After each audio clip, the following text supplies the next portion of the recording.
गांधी जी उस दौर के इंसान हैं जिस दौर में सच बोलना मुश्किल था, फिर भी ये लोग सच बोले, सच के साथ खड़े हुए और इस देश को आजादी दिलाई।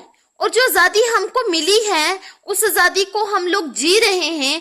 और उस आजादी के बाद जो कॉन्स्टिट्यूशन इस देश में लागू हुए, उसके जो नियम कानून हैं, उसके साथ ये देश चले ऐसी कोशिश कर रहे हैं।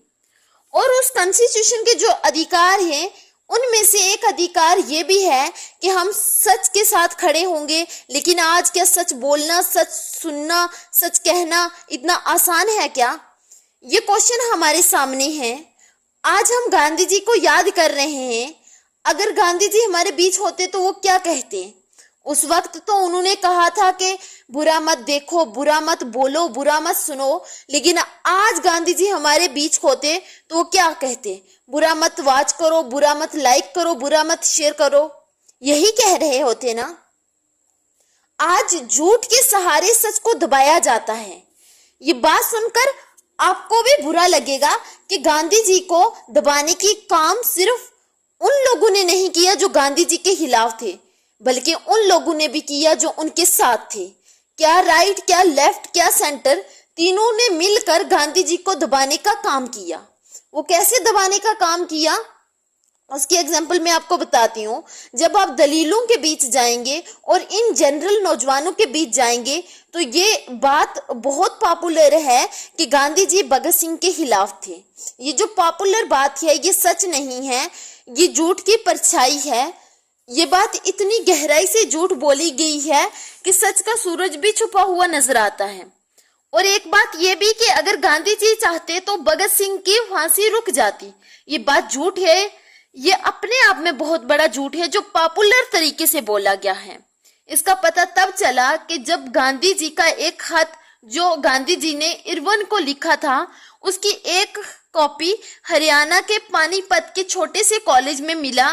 तो उसमें देखा गया गांधी जी ने खत में लिखा था कि इस नौजवान की सोच हमसे अलग है, लेकिन ये नौजवान इस देश के भविष्य को एक बेहतरीन रास्ता दिखा सकता है। किसी भी सूरत पर इस नौजवान को फांसी की सजा नहीं होनी चाहिए।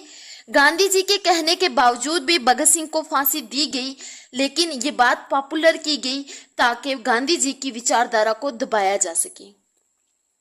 आप सब जानते हैं कि नाथूराम गोडसे ने बंदूक की गोली से गांधी जी की हत्या कर दी। और जिस विचारधारा की बंदूक की गोली से गांधी जी की हत्या की गई, उसी विचारधारा की बंदूक के निशाने पर आज इस देश का डेमोक्रेसी है।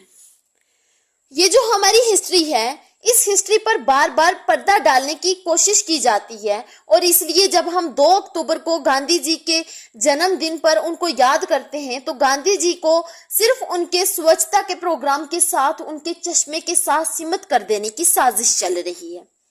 अब उसकी रियलिटी क्या है? उसकी रियलिटी ये है कि गांधी जी कहते थे लेबर की डिग्निटी की बात।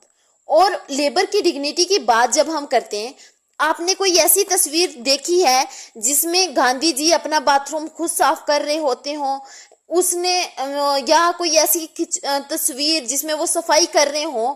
और आज गांधी जी को उनके जन्मदिन पर याद करने से पहले सिर्फ 4 गंदा पत्ता बिखेरा जाता है और फिर 4 झाड़ू लाया जाता है और फिर 4 झाड़ू से उसको साफ करने का नाटक किया जाता है 4 कैमरे को लगा करके।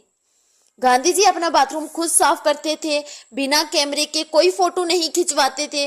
और उसके साथ साथ जो लेबर की डिग्निटी की बात है, जब आप स्वच्छ भारत की अभियान की बात कर रहे हैं तो स्वच्छता के सिपाही कौन है?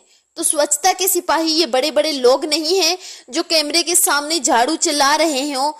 स्वच्छता के सिपाही तो वो हैं जो दिन रात कचरा उठाते हैं, रोज गटर में उतरते हैं, वो स्वच्छता के सिपाही हैं। और उनकी डिग्निटी की बात कीजिए। दिल्ली में 5 सफाई कर्मचारी गटर में उतरते समय जहरीली गैस की वजह से मर गए। और ये जो लेबर के लिए सिचुएशन है, अगर आज गांधी जी जिंदा होते तो गटर में जो लोग उतर रहे हैं उनको गटर में नहीं उतरना पड़ता और उनकी डिग्निटी के लिए गांधी जी जाकर खड़े होते। ये गांधी जी को याद करने का मतलब होता है। जब गांधी जी चंपारण गए थे किसानों के हक में बात करने के लिए, तो उन्होंने देखा कि मीटिंग में औरतें नहीं आई। उन्होंने अपनी बीवी कस्तूरबा को भेजा और कहा कि पता करो औरतें मीटिंग में क्यों नहीं आई हैं। कस्तूरबा जब गई, उन्हें पता चला कि लोगों के पास इतनी हैसियत नहीं है कि 4 कपड़ा खरीद सकें, तो औरतों ने कहा हमारे घर में एक ही ऐसी साड़ी है जिसको पहनकर हम बाहर जा सकें।